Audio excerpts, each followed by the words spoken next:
आगे हम बात करते हैं सेल वॉल, कोशिका भित्ति के बारे में बात करते हैं। कोशिका भित्ति किसमें पाया जाता है?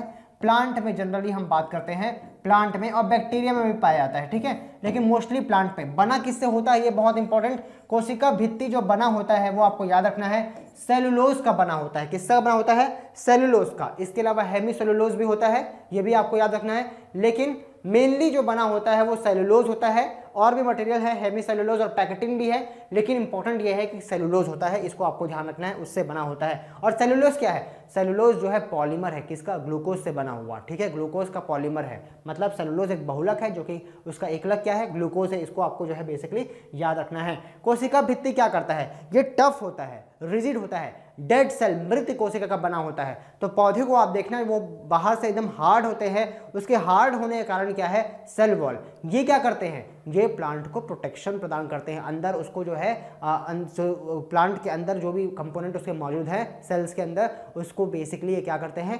प्रोटेक्ट करने का काम करते हैं। तो एक प्रकार से हम बोल सकते हैं स्ट्रेंथ देते हैं, मैकेनिकल स्ट्रेंथ देने का काम करते हैं। दूसरी चीज, जो भी सेल्स के अंदर में है उसको ड्राई होने से बचाते हैं, मतलब उसको सूखने से वो क्या करते हैं? बचा लेते हैं। इसके अलावा सेल की एक्सपेंशन को ये कंट्रोल करते हैं, सेल के प्रसारण को ये क्या करते हैं? नियंत्रित करते हैं। इसके बारे में आपको याद रखना है। इसके अलावा एक्सटर्नल पैथोजन से इसको बचाने का काम करते हैं, बाहर से जो रोगजनक होते हैं उनसे ये प्रोटेक्ट करने का, बचाने का काम करते हैं। तो ये इंपॉर्टेंट चीज किससे बना हुआ है, क्या ये करता है, किससे बना हुआ है? सेलुलोज, हेमीसेलुलोज और पैकेटिन, मैंने आपको बता दिया, बाकी चीजें इंपॉर्टेंट नहीं है। आगे हम बढ़ते हैं, नेक्स्ट जो है देखते हैं न्यूक्लियस, केंद्रक के बारे में। केंद्रक के बारे में सबसे इंपॉर्टेंट चीज बस यही है कि इसको हम क्या बोलते हैं? कंट्रोल टावर ऑफ सेल बोलते हैं। कंट्रोल टावर ऑफ सेल इसको हम बोलते हैं। इसको आपको याद रखना है, क्या बोलते हैं हम? Control tower of cell. क्यों बोलते हैं कंट्रोल टावर ऑफ सेल? क्योंकि इसके अंदर में जेनेटिक मटेरियल होता है। क्या होता है इसके अंदर में? Genetic material. एक बार थोड़ा सा हम जो है सेल को देख लेते हैं। एक बार ये हमारा सेल है, ये उसका न्यूक्लियस है जिसको हम केंद्रक बोल रहे हैं। ये इसके बाहर में आप देख रहे हैं, ये इसका सेल मेम्ब्रेन है या प्लाज्मा मेम्ब्रेन है, या कोशिका झिल्ली भी उसको हम बोल सकते हैं, ठीक है। इसके बीच में लिक्विड जैसा स्ट्रक्चर होता है जिसको बेसिकली हम क्या बोलते हैं? साइटोप्लाज्म बोलते हैं। क्या बोलते हैं? साइटोप्लाज्म, या फिर उसको हम बोलते हैं कोशिका द्रव्य भी बोलते हैं। न्यूक्लियस के अंदर में क्या होगा? न्यूक्लियस के अंदर में क्रोमोसोम्स पाए जाते हैं। क्रोमोसोम्स के अंदर में क्या होता है? डीएनए। डीएनए फिर क्या, डीएनए के अंदर में क्या होगा? जेनेटिक मटेरियल, जेनेटिक कोड, जो बेसिकली पूरे सेल की एक्टिविटी क्या करते हैं? कंट्रोल करने का बेसिकली क्या करते हैं? काम करते हैं। अच्छा, एक और इंपॉर्टेंट चीज, बैक्टीरिया और साइनोबैक्टीरिया, ये क्वेश्चन कई बार पूछा जाता है। बैक्टीरिया और ब्लू ग्रीन एल्गी जिसको हम साइनोबैक्टीरिया बोलते हैं, उसमें न्यूक्लियस अनडेवलप्ड होता है, पूर्ण रूप से विकसित नहीं होता है। इस पॉइंट को आपको याद रखना है। लेकिन प्लांट और एनिमल सेल की बात करें तो वहां पूर्ण रूप से विकसित होता है। इसको भी आपको जो है यहाँ पर याद रखना है, ठीक है। अच्छा, एक और इंपॉर्टेंट चीज, ब्लड सेल्स, आरबीसी में ना न्यूक्लियस नहीं होता, ये भी आपको याद रखना है। रेड ब्लड सेल्स अर्थात लाल रक्त कोशिका, वो भी तो कोशिका ही है, लेकिन उस कोशिका में जो है बेसिकली क्या मौजूद नहीं होता है? न्यूक्लियस, केंद्रक मौजूद नहीं होता है। इसको आपको जो है यहाँ पर याद रखना है। कुछ और इंपॉर्टेंट बातें देखते हैं इसके बारे में। न्यूक्लियस के बारे में एक और इंपॉर्टेंट चीज कि इसके अंदर क्या होता है? डीएनए होता है। उसको स्ट्रक्चर को थोड़ा समझने का प्रयास करते हैं। देखो, ये है क्रोमोसोम, और ये किस रूप में आपको देखने को मिल रहा है? देखो, ये है न्यूक्लियस के अंदर का पार्ट। न्यूक्लियस के अंदर का पार्ट जो आपको डेंस जो है गूथा हुआ स्ट्रक्चर दिख रहा है उसको हम न्यूक्लियोलस बोलते हैं। न्यूक्लियोलस और कुछ नहीं, ये है, ये क्रोमोसोम है। क्रोमोसोम आपस में गूथे हुए रहते हैं। एक क्रोमोसोम को हम इस प्रकार से ड्रॉ कर रहे हैं। क्रोमोसोम के बाद में अगर उसको निकाले थ्रेड को, तो आपको क्रोमेटिन फाइबर मिलेगा, ठीक है। ये फाइबर जो है अल्टीमेटली इस रूप में आपको देखने को मिलेगा जिसको हम क्रोमेटिन बोलते हैं। क्रोमेटिन को और खोलोगे तो आपको हिस्टोन प्रोटीन में गूथा हुआ क्या मिलेगा? डीएनए मिलेगा। अब डीएनए के अंदर में क्या होगा? जेनेटिक कोड होगा। तो ये उसका ऑर्डर है। सबसे पहले आपको क्या मिला? क्रोमोसोम मिला। क्रोमोसोम के बाद आप जब जैसे ही देखे तो आपको क्या मिला? आपको मिला क्रोमेटिन। क्या मिला? क्रोमेटिन, ठीक है। क्रोमेटिन के बाद आप जब देखे और उसको डिटेल में तो आपको क्या मिला? आपको मिला वहां पर डीएनए, ठीक है, डीएनए। और उसके बाद में क्या मिला आपको? Genetic material. ये मैं मोटे तौर पे यहाँ पर जो है बता दिया हूँ कि क्या चीज़ है। अब क्रोमोसोम कंटेन करता है डीएनए और उसके अंदर क्या होता है, जीन्स होती है। और जीन्स क्या होती है, transfer the hereditary information from one generation to the next, मतलब जेनेटिक जो इन्फॉर्मेशन है वो जीन के द्वारा क्या होती है, एक जनरेशन से दूसरे जनरेशन में ट्रांसफर होती है, जो कि न्यूक्लियस के अंदर होती है। तो जो भी एक्टिविटी सेल की होती है ना, वो इसी से कंट्रोल होती है, इसको आपको याद रखना है। तो कंट्रोल न्यूक्लियस क्या करता है, कंट्रोल करता है all the cell activities like उपपचयी क्रियाएं, मेटाबॉलिज्म, प्रोटीन सिंथेसिस, प्रोटीन का संश्लेषण, ग्रोथ उसका, सेल डिवीजन, कोशिका का विभाजन, ये सारे जो चीजें हैं ये कंट्रोल करता है कौन, न्यूक्लियस, नाभिक, जिसको हम केंद्रक बोल रहे हैं। अब इंपॉर्टेंट बात ये कि इसी कारण से को हम कंट्रोल टावर ऑफ सेल बोलते हैं, बस आपको यहाँ पर ये याद रखना है। इसके अलावा यहाँ पर बाकी चीजें पाई जाती है, nucleolus synthesises ribonucleic acid RNA to constitute ribosomes. इसके अलावा store hereditary information in genetics genes हम बोल सकते हैं।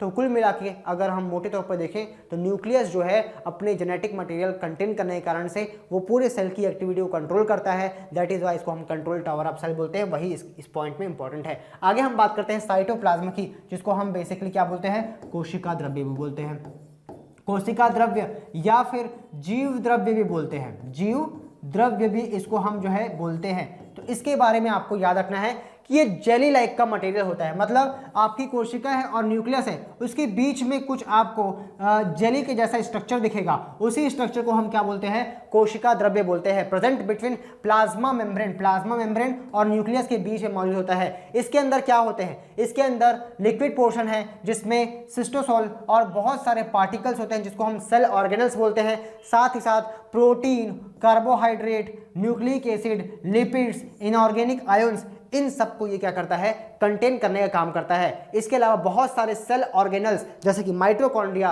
राइबोसोम, वैक्यूल्स, रिक्तिकाएं, ये सब को भी ये क्या करता है, अपने पास में रखता है। ठीक है, इसी में वो क्या होते हैं, मौजूद होते हैं। इसके बारे में जब हमने इलेक्ट्रॉन माइक्रोस्कोप की डिस्कवरी की तो वहां से जब उसको झांक कर देखा गया कोशिका के अंदर में, तो वहां बहुत सारे ऑर्गेनल्स देखने को मिलते हैं। ठीक है, तो ये तो हो गया साइटोप्लाज्म के बारे में। नाउ अब हम बात करते हैं एंडोप्लाज्म रेटिकुलम के बारे में, जिसको हम क्या बोलते हैं, अंतः प्रद्रवी जालिका बोलते हैं, अंतः प्रद्रवी जालिका। ठीक है, ये इसके बारे में जो है आपको यहाँ पर समझना पड़ेगा। अंतर प्रद्रवी जालिका, जस्ट न्यूक्लियस के बाहर में जो स्ट्रक्चर आपको इस प्रकार से दिख रहा है, इसको हम अंतर प्रद्रवी जालिका बोलते हैं। ये दो टाइप का होता है, एक होता है रफ और एक होता है स्मूथ, मतलब एक होता है खुरदुरी और चिकनी, रफ एंडोप्लाज्म रेटिकुलम और स्मूथ एंडोप्लाज्म रेटिकुलम। सबसे इंपॉर्टेंट बात ये कि ये एक नेटवर्क है। ये क्या है, अंतर प्रद्रवी जालिका क्या है, एक नेटवर्क तैयार करता है। नेटवर्क, कैसा नेटवर्क, एक प्रकार से मैं बोलूं तो ये रोड नेटवर्क बना रहा है, रोड बना रहा है। कैसा रोड बना रहा है, ये कोई भी सब्सटेंस को सेल में आपस में ट्रांसपोर्ट करने के लिए ये एक पाथवे प्रोवाइड करता है, रोड प्रोवाइड करता है। मतलब इसको हम हाईवे बोल सकते हैं, हाईवे ऑफ सेल बोल सकते हैं। ठीक है, तो सबसे पहली इंपॉर्टेंट चीज ये कि ये एक पाथ प्रोवाइड करेगा सेल के अंदर किसी भी चीज को ट्रांसपोर्ट करने के लिए, किसी भी चीज को जो है आसपास जगह में भेजने के लिए। नाउ इसको हमने बोला कि ये दो टाइप का होता है, एक तो होता है स्मूथ जिसको हम चिकनी बोल रहे हैं, और एक को बोलते हैं रफ। अब सबसे इंपॉर्टेंट आपको इंफॉर्मेशन यहां समझनी है कि जो रफ एंडोप्लाज्म रेटिकुलम है, जो रफ एंडोप्लाज्म रेटिकुलम है, उसके पास में क्या होता है, राइबोसोम होता है। मतलब रफ एंडोप्लाज्म रेटिकुलम के साथ में क्या होगा, राइबोसोम, और राइबोसोम प्रोटीन सिंथेसाइज करता है, प्रोटीन संश्लेषण का काम करता है। मतलब हम बोल सकते हैं रफ एंडोप्लाज्म रेटिकुलम क्या करता है, synthesises secretory protein and membrane protein. मतलब आपको यहां पर याद रखना है, जो खुरदुरी अंतर प्रद्रवी जालिका है ये प्रोटीन का संश्लेषण करती है, बहुत इंपॉर्टेंट पॉइंट। दूसरा important point, smooth endoplasm reticulum lipids का जो है क्या करती है, सिंथेसिस या संश्लेषण करती है, इसको आपको याद रखना है। इसके अलावा लीवर सेल में ठीक है, लीवर सेल में ये क्या करते हैं, ये बेसिकली यकृत कोशिकाएं में, यकृत की कोशिकाओं में जो भी विषाक्त पदार्थ होगा उनको ये हटाने का काम करते हैं। मतलब ये डिटॉक्सिफाई करते हैं ड्रग्स और पॉइजन्स को, किसमें, लीवर सेल में। इसको भी आपको याद रखना है। इसके अलावा जो हमारे पेशीय जो कोशिकाएं होती हैं, मसल सेल्स होते हैं, उसमें SER क्या करता है, कैल्शियम को बेसिकली, कैल्शियम आयन को स्टोर करने का काम करता है। तो SER के 3 काम कौन कौन से, लिपिड का संश्लेषण करना, लिपिड का सिंथेसाइज करना, दूसरा लीवर सेल को डिटॉक्सिफाई करना, ठीक है, तीसरा चीज जो है कैल्शियम स्टोर करना मसल सेल में, और RER का काम क्या है, प्रोटीन का संश्लेषण करना, ठीक है, राइबोसोम के साथ में मिलके ये काम है। SER में राइबोसोम नहीं होता, RER में मतलब रफ एंडोप्लाज्मिक रेटिकुलम, खुरदुरी अंदर प्रद्रवी जालिका, उसके पास में राइबोसोम होता है। आगे हम बढ़ते हैं गोल्गी बॉडी के बारे में। गोल्जी काय इसको हम बोलते हैं, ठीक है, हिंदी में क्या बोलते हैं, गोल्जी काय इसको हम बोलते हैं। अभी गोल्जी काय के बारे में आपको याद रखना है, कैमिलो गोल्गी, इसको कई बार पूछा गया है, गोल्जी बॉडी को जो है खोज किसने किया था, तो कैमिलो गोल्गी ने इसका खोज किया था, इसको आपको याद रखना है। अच्छा, इसमें सबसे इंपॉर्टेंट बात आपको याद रखनी है इसका फंक्शन। ये फंक्शन जो है, इसका जो फंक्शन है, ये ट्रैफिक पुलिस ऑफ सेल बोलते हैं इसको हम क्या बोलते हैं, गोल्गी बॉडी को हम क्या बोलते हैं, ट्रैफिक पुलिस ऑफ सेल बोलते हैं। ये सबसे ज़्यादा important point, traffic police of cell. क्यों बोलते हैं इसको, ये आपको समझना है। ट्रैफिक पुलिस बोल रहे हैं सेल का, क्यों बोल रहे हैं, क्योंकि ये जो है ना, एक सेल और दूसरे सेल, मतलब दो आपस में जो सेल हैं उनके बीच में कुछ चीज का ट्रांसपोर्ट करना है, तो एंडोप्लाज्म रेटिकुलम की मदद से ये उसको क्या करता है, कंट्रोल करता है। देखो एंडोप्लाज्म रेटिकुलम क्या प्रोवाइड कर रहा है, हाईवे में कौन खड़ा होता है, ट्रैफिक पुलिस। वो ट्रैफिक पुलिस यहाँ पर कौन है, वो है गोल्गी बॉडी, जो कि कंट्रोल करता है ट्रांसपोर्टेशन को एक सेल और दूसरे सेल के बीच में, मतलब दो स्टेट के बीच में जो है ट्रांसपोर्टेशन को कंट्रोल करना। सिमिलरली उसी प्रकार से दो सेल्स के बीच में ट्रांसपोर्टेशन को कंट्रोल करना, ये काम है किसका, गोल्गी बॉडी का, इसको आपको याद रखना है। इसके अलावा कुछ मटेरियल्स को ये सिंथेसाइज करता है, उसके अंदर पैक करके रखता है, डिलीवरी करता है, deliver synthesise material to various target inside the cell and outside the cell. Cell के अंदर में भी और सेल के बाहर में भी जो भी पदार्थ संश्लेषित हो रहा है, सिंथेसाइज हो रहा है, उसको क्या करना, ट्रांसपोर्ट करना। इसके अलावा सबसे इंपॉर्टेंट चीज, ये कुछ चीज बनाने का काम करता है। कौन कौन सी चीज, रिक्तिकाएं, वैक्यूल्स को बनाता है, और साथ ही साथ यहां पर आप लिख लीजिएगा लाइसोसोम। वैक्यूल्स, रिक्तिकाएं और लाइसोसोम, इन दोनों के निर्माण में गोल्गी बॉडी की भूमिका होती है। गोल्गी बॉडी जो है, गोल्गी काय जो है, ये फॉर्म करता है, क्या फॉर्म करता है, बेसिकली का हम बात करें तो ये फॉर्म करता है बेसिकली राइबोसोम, और साथ ही साथ क्या, लाइसोसोम, और प्लाज्मा मेम्ब्रेन भी बनाता है। और साथ ही साथ आपको याद रखना है, ये जो जहां स्ट्रक्चर दिख रहा है, ये इसका वर्क है। ये न्यूक्लियस हो गया, ये हो गया आपका एंडोप्लाज्म रेटिकुलम, अंतःप्रद्रवी जालिका, और अंतःप्रद्रवी जालिका जो रफ एंडोप्लाज्म रेटिकुलम है उसमें राइबोसोम मौजूद है। उस राइबोसोम को बनाने का काम कौन करता है, गोल्गी बॉडी करता है। और जो भी प्रोटीन का संश्लेषण होगा उसको एक जगह से दूसरे जगह पहुंचाने का काम गोल्गी बॉडी एंडोप्लाज्म रेटिकुलम की मदद से करता है। इसीलिए गोल्गी बॉडी को, गोल्गी काय को हम क्या बोलते हैं, ट्रैफिक पुलिस ऑफ सेल बोलते हैं। नाउ आगे हम बढ़ते हैं, लाइसोसोम, इसको हम सुसाइडल बैग या आत्महत्या की थैली भी बोलते हैं, ठीक है, आत्महत्या की थैली राइबोसोम को बोलते हैं। लाइसोसोम ही है, हाँ यही है, ठीक है, राइबोसोम नहीं है, लाइसोसोम याद रखना है आपको, ठीक है।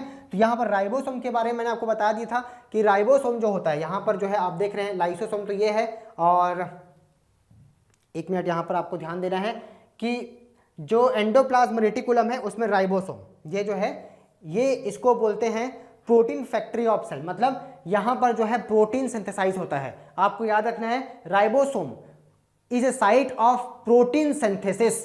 प्रोटीन संश्लेषण का स्थल कौन सा है बोलेगा तो राइबोसोम आपको याद रखना है, ठीक है। साइट ऑफ जो है, साइट ऑफ प्रोटीन सिंथेसिस, ना कि फोटोसिंथेसिस ना, प्रोटीन सिंथेसिस आपको याद रखना है। प्रोटीन जो निर्माण होता है, सिंथेसाइज जो होता है, वो कहां पर होता है बेसिकली, अगर आपको याद रखना है तो आप राइबोसोम। लाइसोसोम की बात करते हैं, इसको हम सुसाइडल बैग बोलते हैं, सुसाइडल बैग बोलते हैं, सुसाइडल बैग। क्यों बोलते हैं सुसाइडल बैग, क्यों बोलते हैं सुसाइडल बैग, इसको हम देखते हैं। सुसाइडल बैग, सुसाइडल बैग, जिसको हिंदी में हम बोलते हैं आत्महत्या की थैली, ठीक है, आत्महत्या की थैली। क्यों ऐसा बोलते हैं, ऐसा इसलिए बोलते हैं क्योंकि लाइसोसोम में कुछ एंजाइम्स पाए जाते हैं, कुछ ऐसे एंजाइम्स पाए जाते हैं जिसको बेसिकली हम हाइड्रोलाइटिक एंजाइम बोलते हैं। क्या बोलते हैं, हाइड्रोलाइटिक एंजाइम, ठीक है। अब इससे होगा क्या कि इसमें मान लो कि कोई भी जो है सेल डेड हो गया, कोई भी कोशिका मृत हो गई बॉडी के अंदर में, तो उस सेल को डिस्ट्रॉय करने के लिए लाइसोसोम के अंदर मौजूद एंजाइम काम आता है। मतलब क्या होता है कि मान लो कोई सेल डिस्ट्रॉय हो गया, रप्चर हो गया, फट गया, उसके कारण से लाइसोसोम भी क्या हो गया, रप्चर हो गया, उसके अंदर मौजूद क्या हो गया, एंजाइम, वो बाहर निकल गया, और जो एंजाइम है ना वो पूरे सेल को खा जाता है, खत्म कर देता है। तो इसीलिए उसको हमने क्या बोला, तो ये जो है क्या करता है, कोई भी डेड सेल है उसका ऑटोलिसिस करता है, मतलब उसको खत्म करने का काम करता है, उसको साफ करने का काम करता है। तो एक प्रकार से हम इसको क्या बोल रहे हैं, बेसिकली इसको हम बोल रहे हैं कि ये जो लाइसोसोम है ये एक प्रकार से सुसाइडल बैग की तरह जो है बिहेव करता है। तो ये क्या करता है, डाइजेस्ट करने का काम करता है लार्ज मॉलिक्यूल्स को। दूसरी चीज, protect cell by destroying foreign invaders like bacteria and virus, बाहर से आने वाले बैक्टीरिया और वायरस को भी ये क्या करता है, बेसिकली खत्म करने का काम करता है। इसको भी आपको याद रखना है, ठीक है। नाउ आगे हम बढ़ते हैं, वैक्यूल्स, ये वो होता है रिक्तिकाएं। क्या होता है ये, रिक्तिकाएं। रिक्तिकाएं क्या करती है, रिक्तिकाएं प्लांट और एनिमल दोनों में होती है। रिक्तिकाएं जो होती हैं प्लांट में भी पाई जाती है और एनिमल में भी पाई जाती है, ठीक है। लेकिन इंपॉर्टेंट बात ये, एनिमल में इसका साइज क्या होता है, स्मॉल होता है, बहुत छोटा होता है। लेकिन प्लांट में इसका साइज जो होता है क्या होता है, बहुत लार्ज होता है। क्या स्टोर करता है ये बेसिकली ना फूड स्टोर करता है। क्या स्टोर करता है, फूड को स्टोर करता है प्लांट में। तो प्लांट जो भी फोटोसिंथेसिस से जो फूड बनाएंगे, जो इस्तेमाल करेंगे वो ठीक है, जो इस्तेमाल नहीं कर पाएंगे वो कहाँ पर स्टोर हो जाएगा, वैक्यूल्स, रिक्तिकाओं में बेसिकली क्या हो जाएगा, स्टोर हो जाएगा। तो आप कोशिका के अंदर, ये कोशिका की संरचना है, इसमें देखिए ये जो आपको दिख रहा है ना, ये बेसिकली क्या है, वैक्यूल्स है। इसके अंदर में क्या होगा, फूड स्टोर होता है। इसको आपको जो है यहाँ पर याद रखना है। यहाँ पर लिखा हुआ है देखो, single membrane sac filled with liquid और sap, water, sugar and ions. यहाँ पर आपको दिख रहा है ये जो है इसके अंदर होता है। साथ ही साथ एनिमल सेल में स्मॉल साइज होता है और बहुत कम होते हैं। प्लांट सेल में ये बहुत लार्ज होता है और बहुत ज़्यादा नंबर में पाए जाते हैं, ठीक है। इसको आपको याद रखना है। फंक्शन सबसे ज़्यादा इंपॉर्टेंट कि ये जो है बहुत सारे सब्सटेंस को स्टोर करने का काम करता है, उसमें वेस्ट प्रोडक्ट भी आते हैं। दूसरा चीज़, ये ऑस्मोटिक प्रेशर को मेंटेन करने का काम करता है। ये बहुत इंपॉर्टेंट, जो जल का जो बेसिकली अगर हम बात करें ऑस्मोटिक प्रेशर, मतलब एक प्रकार से हम बोल सकते हैं परासरणीय दाब जो होता है शरीर के अंदर में, सेल के अंदर में, उसको ये मेंटेन करने का काम करता है, ठीक है। और अमीबा के अंदर में अगर ये है तो उसमें फूड स्टोर करने का भी क्या करता है, काम करता है। प्लांट सेल में ये जो है एक प्रकार से एक दृढ़ता जो है ये देने का बेसिकली क्या करता है, काम करता है, रिजिडिटी प्रोवाइड करने का काम करता है। नाउ आगे हम बढ़ते हैं, mitochondria power house of cell,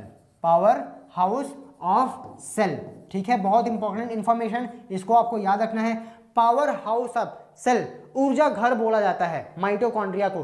क्यों बोला जाता है, क्योंकि यहां पर बनता है energy currency of cell, energy currency of cell. ये सारे क्वेश्चन जो मैं बता रहा हूं पॉइंट इंपॉर्टेंट है। एनर्जी करेंसी किसको बोलते हैं, एटीपी। इसको ये क्या करता है, बनाता है, ठीक है। यहां पर ये बनाता है, कौन बनाता है, माइटोकॉन्ड्रिया बनाता है। कौन से प्रोसेस से बनाता है, श्वसन, कोशिकीय श्वसन होता है यहाँ पर, सेलुलर रेस्पिरेशन के द्वारा एटीपी का फॉर्मेशन होता है। एटीपी को हम क्या बोलते हैं, ऊर्जा करेंसी या एनर्जी करेंसी ऑफ सेल बोलते हैं। और उसी कारण से हम माइटोकॉन्ड्रिया को पावर हाउस बोलते हैं। क्या बोलते हैं, पावर हाउस। सबसे पहले इंपॉर्टेंट चीज यही इसका जो है मेन फंक्शन भी है। आप देख सकते हैं एटीपी के बारे में ही बात किया गया है, वही जनरली पूछता है। अच्छा, एक और इंपॉर्टेंट क्वेश्चन पूछा जाता है कि इसके पास में खुद का डीएनए होता है, ये भी आपको याद रखना है। Contains their own DNA which are responsible for many enzymatic actions. देखो, कोशिका के अंदर न्यूक्लियस, नाभिक के अंदर डीएनए, मतलब कोशिका का खुद का डीएनए होता है, लेकिन उसके अंदर मौजूद एक अंग है माइटोकॉन्ड्रिया, जिसके पास में उसका खुद का डीएनए होता है। इसको भी आपको जो है यहाँ पर याद रखना है। अच्छा, इसके अलावा इसके पास खुद का राइबोसोम भी होता है। कोशिका का राइबोसोम तो अलग है, लेकिन इसके अंदर खुद का भी क्या होता है, राइबोसोम। तो दो चीज आपको याद रखना है, खुद का डीएनए और खुद का राइबोसोम पूछे तो माइटोकॉन्ड्रिया के पास में होता है। ऐसा कौन सा सेल ऑर्गेनल है जिसके पास में खुद का डीएनए और राइबोसोम होता है, तो आपको याद रखना है माइटोकॉन्ड्रिया, ठीक है। इसको आपको याद रखना है। बाकी चीजें प्रीलिम्स पॉइंट ऑफ व्यू से इंपॉर्टेंट उतनी नहीं है, जो मैं इंपॉर्टेंट पॉइंट है मैंने आपको यहाँ पर बता दिया है। नाउ आगे बढ़ते हैं प्लास्टिड के बारे में, ठीक है। ये कुछ कणिका है, कणिका, प्लास्टिड, इसके बारे में हम देख लेते हैं। प्लास्टिड जो होती है ना, ये 3 टाइप की होती है, क्रोमोप्लास्ट, क्लोरोप्लास्ट और ल्यूकोप्लास्ट। ल्यूकोप्लास्ट फिर फर्दर डिवाइड है 3 टाइप में, जो कि उतना इंपॉर्टेंट नहीं है, लेकिन ये तीनों इंपॉर्टेंट है, क्रोमोप्लास्ट, क्लोरोप्लास्ट और ल्यूकोप्लास्ट के बारे में। प्लास्टिड जो है बेसिकली एक डबल मेम्ब्रेन बाउंड स्ट्रक्चर है, मतलब ये एक ऐसा स्ट्रक्चर है जिसमें 2 लेयर होती है और ये पाया जाता है कुछ प्लांट्स में, मतलब प्लांट्स में, और कुछ एल्गी में। एल्गी मतलब जिसको हम क्या बोलते हैं बेसिकली शैवाल के रूप में बेसिकली इसको हम जानते हैं, तो कुछ शैवाल में ये बेसिकली पाया जाता है। ठीक है, इसको भी आपको याद रखना है। अब एक और इम्पॉर्टेंट बात ये कि ये फूड को प्रिपेयर करने और स्टोर करने के क्या करता है, काम आता है, इसको आपको याद रखना है। ये डिफरेंट डिफरेंट कलर का होता है, उसी के अकॉर्डिंगली हम आगे बात कर रहे हैं। उसमें सबसे पहले हम बात करते हैं क्रोमोप्लास्ट की। क्रोमोप्लास्ट है ये प्लास्टिड, ऐसा प्लास्टिड है जो बेसिकली क्या करता है, पिगमेंट्स को प्रोड्यूस करता है और स्टोर करने का काम करता है। पिगमेंट्स क्या होते हैं, पिगमेंट्स वो होते हैं जो बेसिकली क्या करते हैं, कलर देते हैं। किसको कलर, पत्ते को जो कलर देखते हो, फ्रूट्स का, जहां पर आप डायग्राम में देख रहे हैं, गाजर को देख रहे हैं आप, कैरेट्स ये देख रहे हैं आप, इसके बाद टमाटो देख रहे हैं, इन सब का एक स्पेसिफिक कलर है। ये कलर कुछ पिगमेंट के कारण से होता है। वो पिगमेंट क्या है, जैसे कैरेट में, कैरेट का ऐसा कलर किसके कारण से होता है, ये ऑब्जेक्टिव क्वेश्चन में पूछता है। ठीक है, वो पिगमेंट का नाम है कैरोटीन। कैरोटीन क्या है, कैरोटीन एक प्रकार का क्रोमोप्लास्ट है। इसी प्रकार से ज़ैंथोफिल एक प्रकार का क्रोमोप्लास्ट है। इसी प्रकार से लाइकोपिन क्या है, लाइकोपिन की बात करें तो लाइकोपिन जो है ये एक प्रकार का क्या है, क्रोमोप्लास्ट है। अब इनके अलग अलग कलर हैं। तो मैंगो का जो कलर दिख रहा है आपको, वो मैंगो पिगमेंट, क्या नाम है उसका, ज़ैंथोफिल, इसी कारण से होता है, बहुत इंपॉर्टेंट। टोमेटो का जो कलर है वो लाइकोपिन के कारण से होता है। यही सब तो क्वेश्चन पूछता है कि टोमेटो का कलर किस पिगमेंट के कारण से होता है, तो लाइकोपिन। अगर लाइकोपिन नहीं दिया है तो क्रोमोप्लास्ट आंसर होगा। इस बात को आपको याद रखना है। कैरेट का कैरोटीन, मैंगो का ज़ैंथोफिल, इस बात को आपको याद रखना है। तो जो भी फल और सब्जियां हैं उनका जो कलर है वो सर्टेन क्रोमोप्लास्ट के कारण से आपको देखने को मिलता है। नाउ आगे बात करते हैं। दूसरा जो है प्लास्टिड, वो है ल्यूकोप्लास्ट। जैसे इंपॉर्टेंट तौर पे ल्यूकोप्लास्ट जो होता है ना, देखो क्रोमोप्लास्ट कलरफुल होता है, अभी हमने देखा क्रोमोप्लास्ट कलरफुल, ल्यूकोप्लास्ट कलरलेस मतलब रंगहीन होता है। ये कैसा होता है, रंगहीन होता है, इसमें कोई रंग नहीं होता है। ठीक है, और ये कुछ फूड में पाया जाता है, फूड को स्टोर करने का भी काम करता है। ठीक है, मतलब अंदर में स्टार्च के रूप में जनरली अगर हम बात करें तो they are found in storage organs such as fruits, tubers and seeds. बीज में, ट्यूबर्स में, कंद में और साथ ही साथ फलों में पाया जाता है।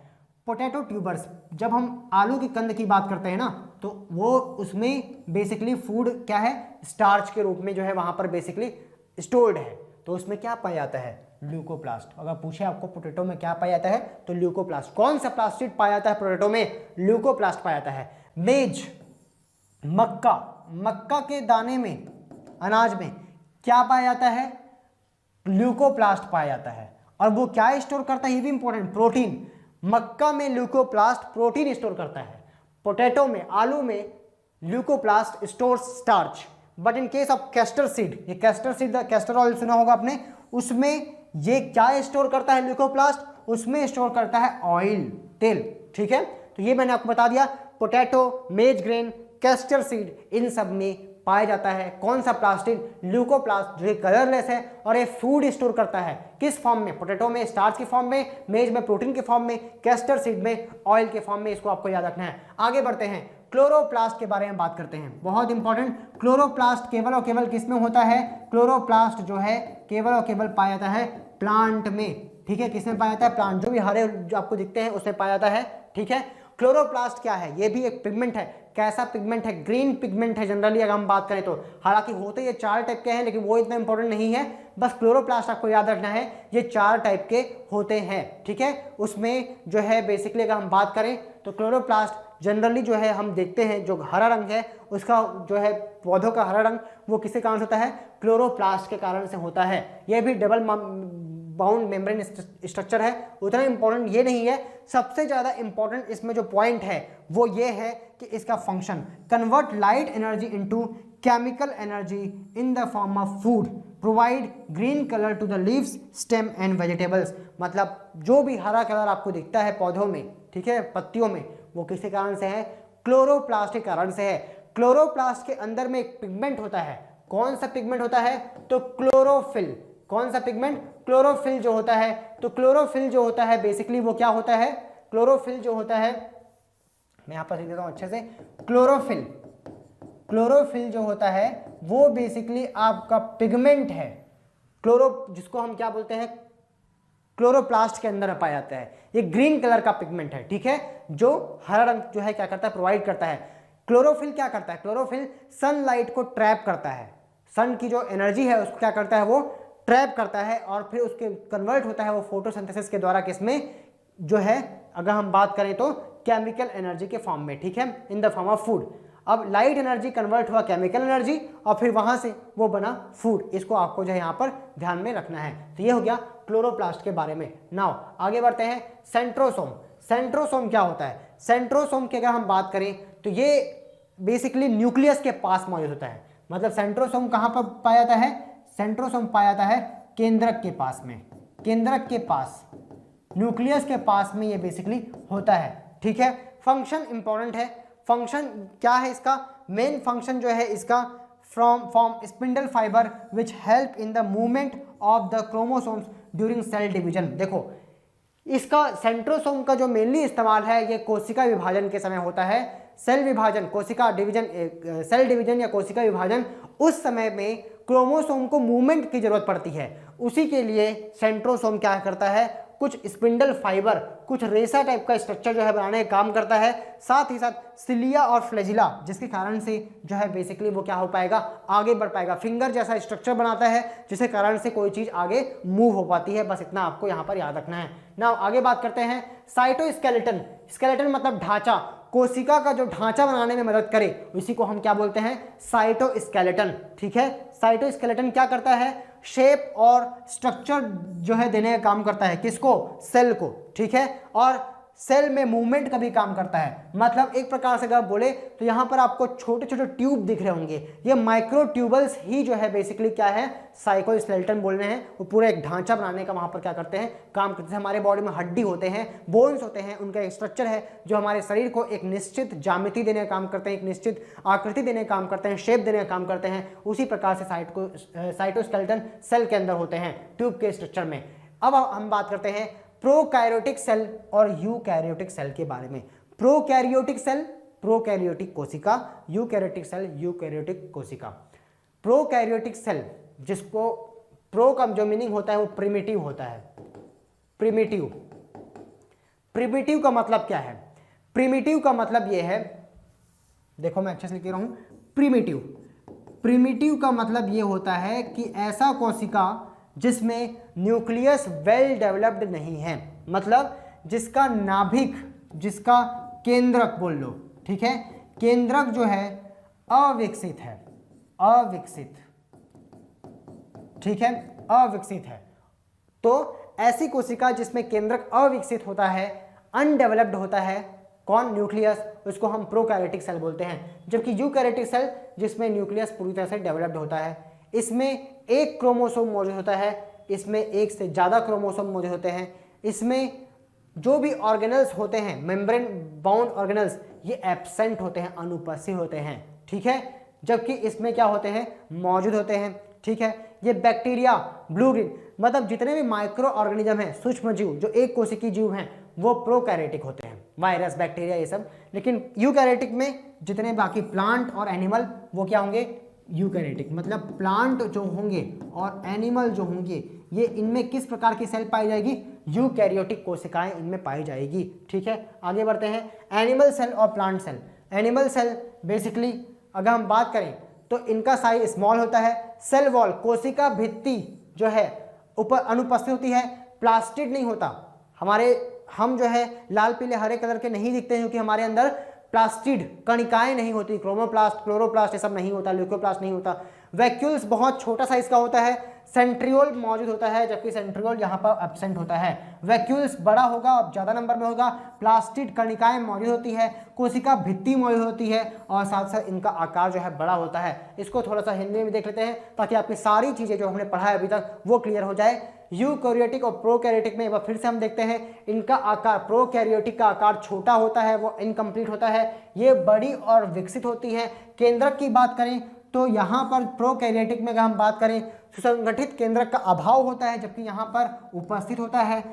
इसमें जो न्यूक्लिक एसिड है वो नेकेड होता है, नग्न होता है, यहाँ पर वो क्रोमोसोम के रूप में पाई जाती हैं। इसके अलावा अगर हम बात करें कोशिकीय श्वसन, सेलुलर रिस्पिरेशन, यहाँ पर मीजोसोम के द्वारा होता है, यहाँ पर श्वसन कहाँ होता है, माइटोकॉन्ड्रिया में होता है। बहुत इंपॉर्टेंट पॉइंट। कोशिकांग ऑर्गेनल्स एब्सेंट होते हैं, जैसे माइटोकॉन्ड्रिया वगैरह जो हो गए, ये सब इसमें एब्सेंट होते हैं, इसमें प्रेजेंट होते हैं। अच्छा, राइबोसोम, ये भी इंपॉर्टेंट है।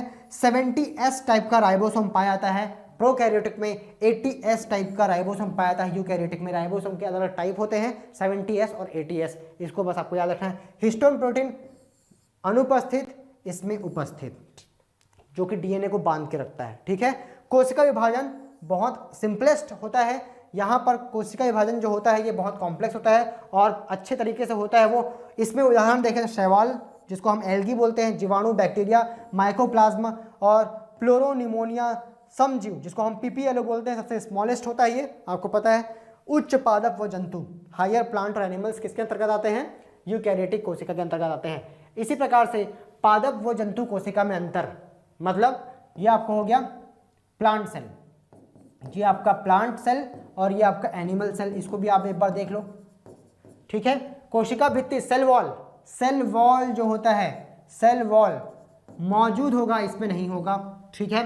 रसधानी, जिसको हम वैक्यूल्स बोलते हैं या रिक्तिकाएं भी बोलते हैं, इसमें बहुत बड़ी होती है, एनिमल्स में छोटी और अनुपस्थित होती है। पोषण, प्लांट ऑटोट्रोप्स होते हैं, ये हेट्रोट्रोप्स होते हैं, परपोषी होते हैं। ठीक है। तारककाय, लाइसोसोम अनुपस्थित, इसमें उपस्थित। ठीक है। भोज्य संचय, अच्छा ये सबसे इंपॉर्टेंट, प्लांट जो है भोजन को स्टोर करते हैं, फूड को स्टोर करते हैं, किस फॉर्म में, स्टार्च के फॉर्म में। ये बहुत इंपॉर्टेंट पॉइंट। ठीक है, इससे क्वेश्चन पूछा आता है। प्लांट अपना फूड स्टार्च के रूप में क्या करते हैं, जबकि एनिमल अपना फूड जो है किसके रूप में करते हैं, ग्लाइकोजन के रूप में स्टोर करते हैं। फूड जो है स्टोर करते हैं, स्टोर की बात कर रहे हैं हम, store food in the form of starch, plant in the form of glycogen, animal. ये आपको याद रखना है। मतलब फूड जो है वो कौन जो है, बेसिकली अगर पूछे आपको ग्लाइकोजन के फॉर्म में फूड कौन स्टोर करते हैं, तो आपको याद रखना है एनिमल। ठीक है। तो यहां पर लिखा हुआ है आपका ये पॉइंट, ग्लाइकोजन, इसको आपको याद रखना है। ग्लाइकोजन के बारे में आपको याद रखना है। ठीक है। बाकी सब चीज़ें हमने जो है देख ली है। तो हमारा ये जो है सेल का क्लास जो है यहाँ पर खत्म होता है। अगली क्लास में हम बायोलॉजी का कुछ और इंपॉर्टेंट टॉपिक लेकर आएंगे, जिसमें हम सबसे पहले ह्यूमन बायोलॉजी को डिस्कस करने वाले हैं और उसके बाद हम प्लांट बायोलॉजी को डिस्कस करेंगे।